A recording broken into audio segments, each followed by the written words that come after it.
Bom, gente, hoje nós vamos ver campo magnético. Na última aula eu falei dos circuitos, dos elementos de um circuito elétrico, né? Tem alguns elementos que dependem do campo magnético, né? Mas onde que aparece o campo magnético? Quando que o campo magnético aparece? Quando tem movimento da carga elétrica. Lembra? Ó, são dois tipos de carga elétrica. O positivo, que é o próton se movendo, né? Ou o negativo, o elétron se movendo. Geralmente o elétron tem mais facilidade em se mover, né? Mas numa solução, por exemplo, numa solução de uma pilha líquida, né? Uma pilha com solução líquida, tanto as cargas positivas quanto as negativas se movem, né? Então você tem íons positivos se movendo, ou seja, um próton se movendo e um elétron se movendo, né? Um íon negativo, né?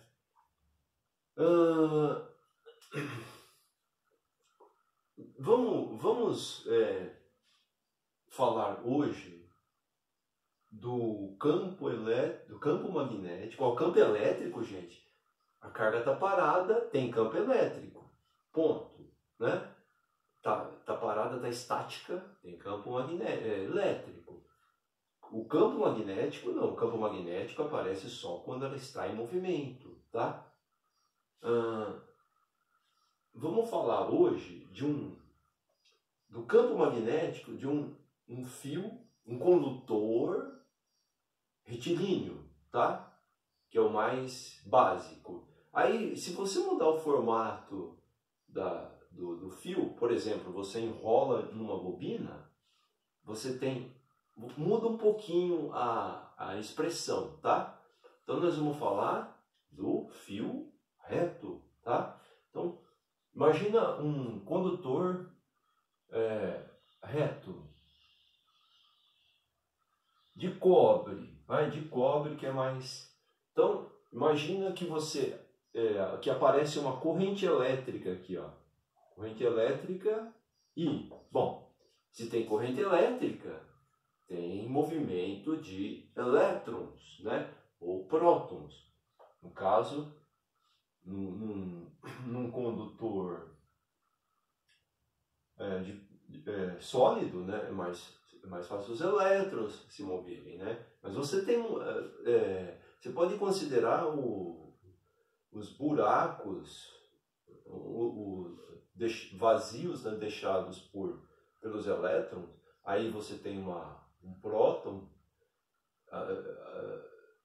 se movendo na direção contrária, né?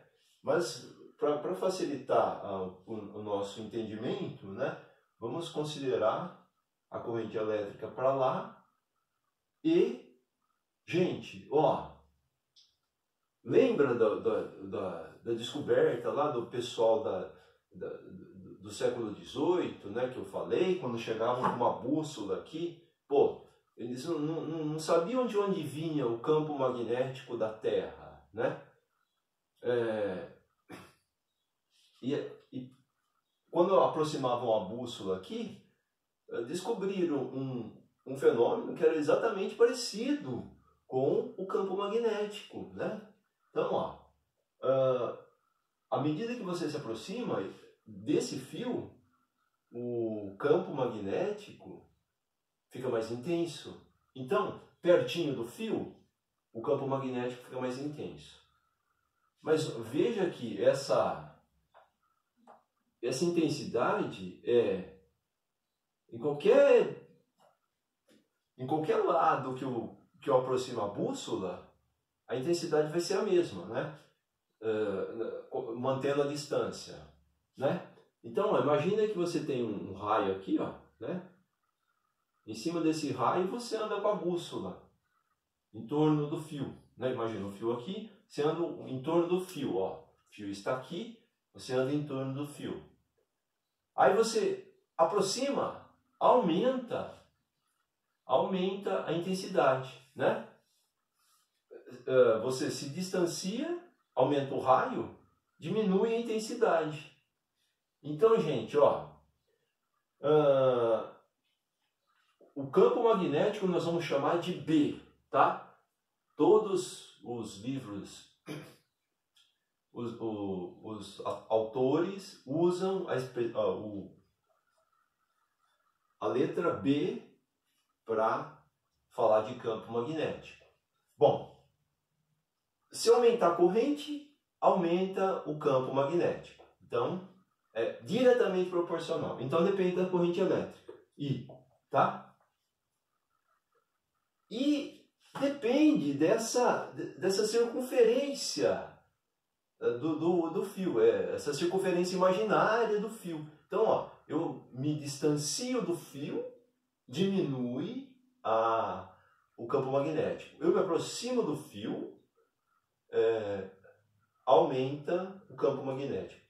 Então, gente, ó, uma circunferência, né? Uma circunferência. Então, depende dessa circunferência. Se eu diminuo a circunferência, aumenta o campo magnético. Aumento a circunferência, diminui o campo magnético. Então, é inversamente proporcional ao comprimento, a essa circunferência, ao comprimento dessa circunferência, 2πr, né? Então, ó, vamos desenhar melhor aqui, ó. Tentar desenhar em perspectiva, né? Ó. Aí, ó, esse é o raio aqui, ó. Aí vamos desenhar outro aqui, ó. Não, agora ficou ruim, tá?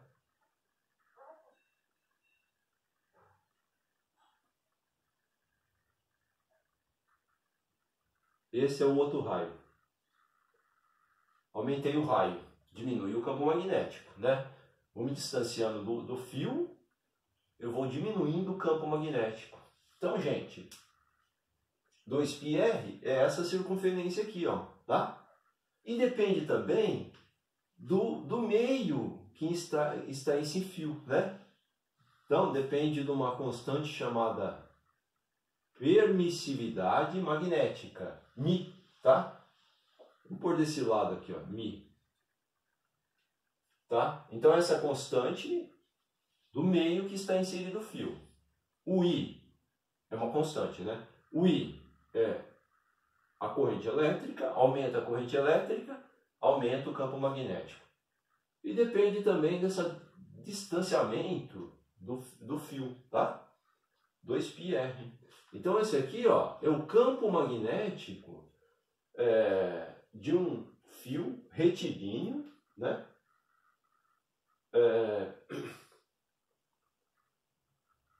E essa corrente elétrica, pessoal, se a gente falar em... Quer ver vocês... para a gente fazer uma referência aí, quando nós falamos em supercondutores, o supercondutor, a corrente tende ao infinito, né? A resistência cai a zero e a corrente tende ao infinito. Ela aumenta muito, muito, muito, muito. Quando que a gente tem supercondutor? Supercondutor é um material que funciona a temperaturas muito baixas, menos 200 graus, menos 250 graus, né? E aí a gente tem campo magnético altíssimo, porque a corrente é alta, né? Então, ó, por isso que é diretamente proporcional. Eu aumento a corrente, eu aumento o campo magnético. Os pesquisadores estão atrás de supercondutores que funcionem a temperaturas altas, né? Temperaturas de 0 graus Celsius a temperatura ambiente, 20 graus Celsius, né? Por quê? Para não ter que resfriar o condutor, né? Para ele se tornar supercondutor, né? Então, se eu resfrio o condutor, ele vira um supercondutor, eu obtenho correntes altíssimas. Aí o campo magnético é alto também. Então eu consigo levitar trem, por exemplo, né? Trem de levitação com campo magnético. Então tem um monte de aplicação. Você conseguiria fazer motores que com uma bateria de celular você conseguiria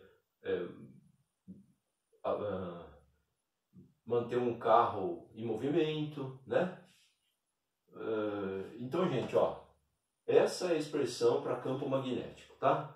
Qualquer dúvida me procura aí na descrição do vídeo ou me tira por e-mail. Obrigado.